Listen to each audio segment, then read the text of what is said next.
Enfield কিনা পড়ছি অনেক বড় এক সমস্যা। এই বাইকের নাম্বারটা আমার না। Hey guys, welcome back to my new blog. Guys, আমি যে বাইক কিনছি এই বাইকটা লয়েছে প্রচুর সমস্যা কি তা মেন কাহিনীটা আমি ফার্স্ট থেকে কই। গাইজ, আমি আমার বাইক কিনছি 1 বছর হইতাছে, কিন্তু হ্যাঁ আমি এনফিল্ডটা কিনছি। তোমরা দেখছো আমার ভিডিও, যারা দেখো যারা দেখো না তারা আগের থেকে কইতেছি, তারা তোমরা সবাই ফলো করে দিবা। মেন কাহিনী হয়েছে যে আমি যে 1 বছর ধরে সেটা বাইক চালাইতেছি, এই বাইকের নাম্বারটা আমার না। তাহলে তোমরা কইতে পারো এই বাইকটা তাহলে কার, এই বাইকের নাম্বারটা কার? এই বাইকের নাম্বারটা একটা ভাইয়ের, আমি চেক আউট করে দেখছিলাম, কিন্তু আমি এই বাইকটার ওনার, কিন্তু কাগজপত্র দিয়েছে, সব জিনিসের ভিতরে দিয়েছে আমার নাম। ভাই আমার নাম, এটা আমার বাইক, কিন্তু এখন এই যে নাম্বারটা আছে এই নাম্বারটা আমার না। কার এটার লিগে দেন আগরতলা যাইতেইব, দেন শোরুমে যাই এসব কথা কইতেইব। দেন আমি ফোন করে সবকিছু কয়ে দিছি দাদার লোকে, দাদারা সবকিছু কাহিনী ব্যাংকে কইছি, এরকম সব জিনিস ভুলবশত হইতে পারে এটা, কিন্তু ক্লেম ওখানে শোরুমের তো করতাম পারি না গাইজ।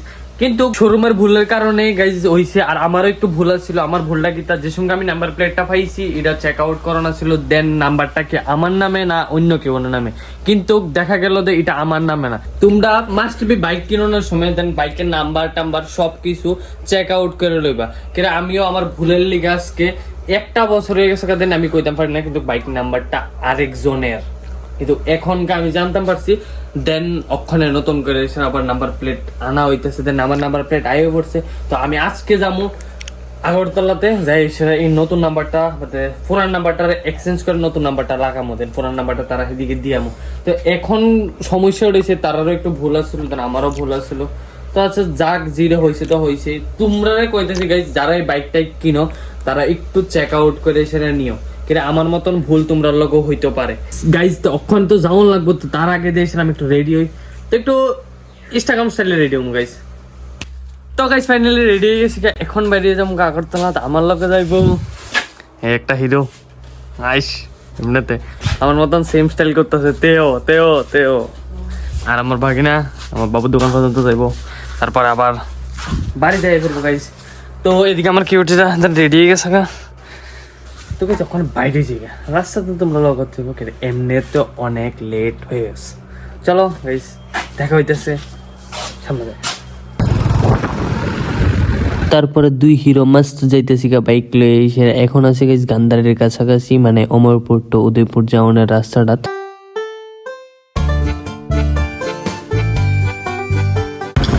তারপরে গাইজ উদয়পুর পৌঁছে গেছি গা। বিশাল করে ডিস্টেন্স আছে আর 21 কিলোমিটার, আর আগরতলা ডিস্টেন্স আছে আর 53 কিলোমিটার। তো চলো আবার স্টার্ট করে দিই। তারপর মাত্র আমরা উদয়পুর টেপানিয়া পার্কের সামনে আইছি, ওই সংখ্যা বাগিনার চেহারা দেখাইতেছিল। তারপরে বাগিনা শীতে লইছিল।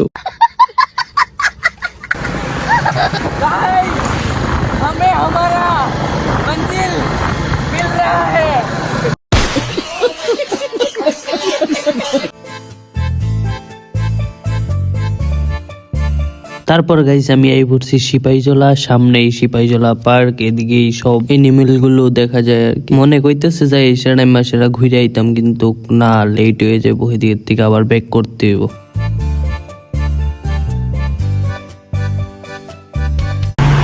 देख खा पेट भर के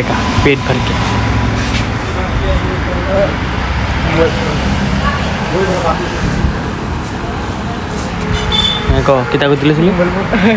কইতেছি কিছু না।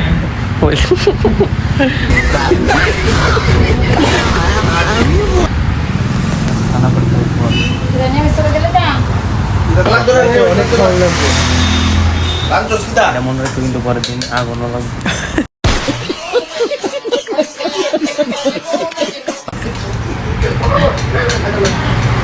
খাইয়াটাই ওইটা আবার বাইরে হয়ে গেছি আগরতলার উদ্দেশ্যে। আর ফাইনালি আগরতলার সাইনবোর্ড দেখালাইছি, ওয়েলকাম টু আগরতলা। গাইজ এটা দেখলে লাভ হইতো না, এখনো অনেক ডিস্টেন্স আছে, আরো মিনিমাম 8 থেকে 9 কিলোমিটার দূর তো আছে আগরতলা।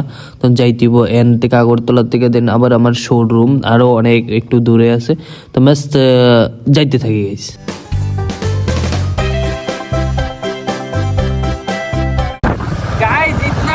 इतना खुशी सब्सक्राइबर देख के मुझे आई बोला, इतना खुश हो रहा है मेरा दिल तो पूरा गार्डन गार्डन हो गया है। क्या बोलूं, इतना खुशी।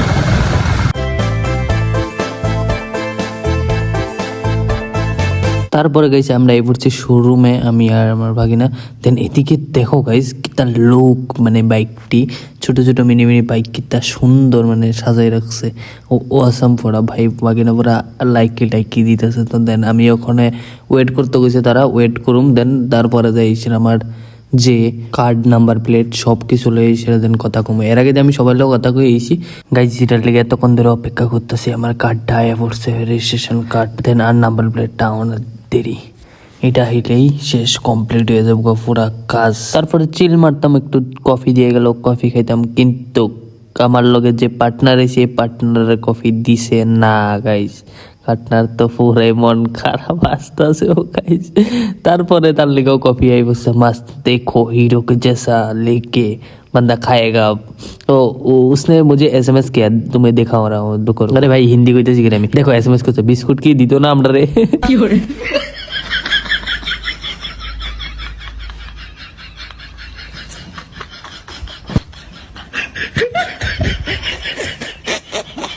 তারপরে আমিও SMS করে গইতেছি না, দিত না, ইমোশনাল দিয়ে গেছে। আমি আর কি কমু, দেন আমার এক হাতে কফি, তার আবার SMS করতেছে। তারপরে আবার SMS পাঠাইছে, এখন যদি ছাচি পান দিত ওফ মস্ত হইতো।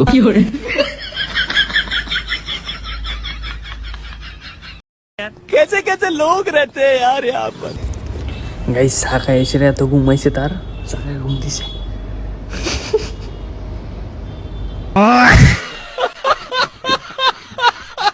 গাইজ GT 650 এটা সবাইয়ের ড্রিম গাইজ, আমারও ড্রিম গাইজ। ক্লাসিক 350 লোনের আগে শখ ছিল GT লোনের, কিন্তু ফিচার লাগছে গেলে এরা রেট তো অনেক বেশি গাইজ। শোরুমে গাইজ মস্ত মস্ত বাইক আছে, মানে কি তা কইতাম, মানে 650 আছে, 350 আছে, আর মানে কি কম GTটা তো বাস্ত লাগছে দাও আমার লোকের লোকে। তারপরে যাইছে আমার বাইকের নাম্বার প্লেটটা ভাঙা হইতেছে, যেটা আগেরটা পুরানটা। নাম্বার প্লেট একবার লাগাইলে ভাঙন ছাড়া আর খুলো নেই জানা, মানে ক্লিপটি এত টাইট থাকে। তো ভাই চেষ্টা করতেছে, দেন আগেরটি তো ভেঙে গেছে, নাম্বার প্লেটের যে কার্ডটি আছিল ভেঙে গেছে। দেন এখন আবার কিনেও লাগছে গাইস, খরচ আর খরচ, খরচই খরচ গাইস, খরচই খরচ।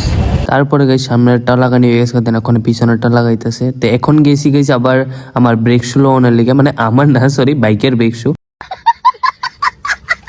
কিরে বাইকের ব্রেক শুটা অনেক প্রবলেম করতেছে। দেন পর যে নর্মাল দোকান থেকে লাগাইছি ওই দোকানেরটি হইতো না একদম বাইকের লগে অ্যাডজাস্ট। তো এখন আবার শোরুমের থেকে দেন কিনা নেওয়ার লাগতেছে।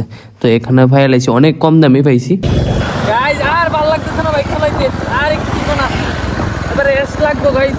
চা খাইতে মনে করতেছে, চা চা একটু পুরো হাত দেখো, হাত লাল হয়ে গেছে, পুরো লাল লাল रेडनेस। ये देख मेरे हाथ दुख रहे हैं गाइस, कोई चलाना चाहता है तो आ जाओ, ले जाओ मुझे चला के। চা খাইছি অনেক ঠান্ডা লাগতেছে, দেন আর এটা তো বোরিং লাগতেছে বাইক চালাইতে। আমি অনেক খুশি হইলাম, একটু পর আলাই না।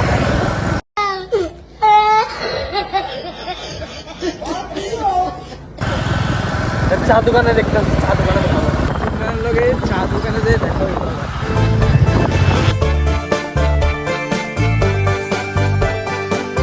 উদয়পুরে পৌঁছেছি, একটা হোটেলে খাইতে হইব, ক্ষুধা লাগবে প্রচুর পরিমাণে। এখন খামো, রেস্ট করছি, মুখটা ওয়াশ করছি গাইস, পুরো টায়ার্ড। আর মধ্যে দিয়ে আমি ড্রেস পাল্টাইছি, এত ঠান্ডা লাগতেছিল, মানে কিতা কইতাম। তুই এই পাল্টাইছে না, তুই আনছি না বাড়িতে, তুই আনলি না রে? তার বলে মনে নাই, প্রচুর ঠান্ডা লাগতেছিল, তো তার লেগে রেস্ট হয়ে গেছি। এখন খাইতে হবে, প্রচুর ক্ষুধা লাগবে, লাইফে অনেক খাওয়া লাগবো। দেন ডেলি ডেলি আমরা ভিডিও आते থাকবো। खाना नहीं आ रहा भाई, कितना देर लेट हो रहा है। ये कम समय आइबो, कम समय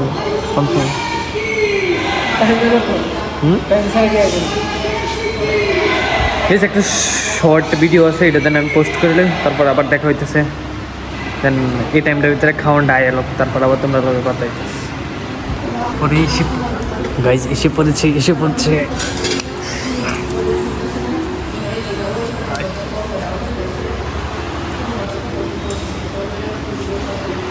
হাত দিয়ে স্টার্টিং করবো, নো চামিচ নো এটা। দেন আমি সেলিব্রিটি না গাইজ, হাত চামিচ দেয়া, দেন হাত আছে আমি আছি, খানা স্টার্ট করো গাইজ। বাডিটার আছে না, বাড়িটা দেখো এতটুক না, দেন বাড়িটার পিসটা দেখো, তোমরা বাড়িটার পিসটা দেখো, তোমরা বুঝতে পারবা কতটুক উপরে বাজি, মানে বাড়িটা এতটুক লেয়ার উপরে, ফুল প্লেট পুরা পেঁচা বেসুল একদমই হইতো না আমরা। দেন তারারে পুরো লাভ হইব, একবারই কম, একবারই কম। এখন খাই বাঙালির স্টাইলে, নো চামিচ অনলি হাত।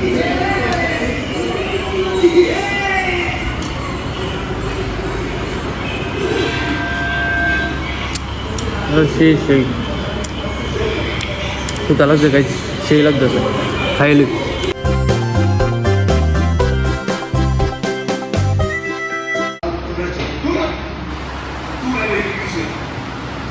এটা অমর ফোন না তো, এটা বোধহয় ফোন বাইশ জান লাগবো। কয়টা বাজে?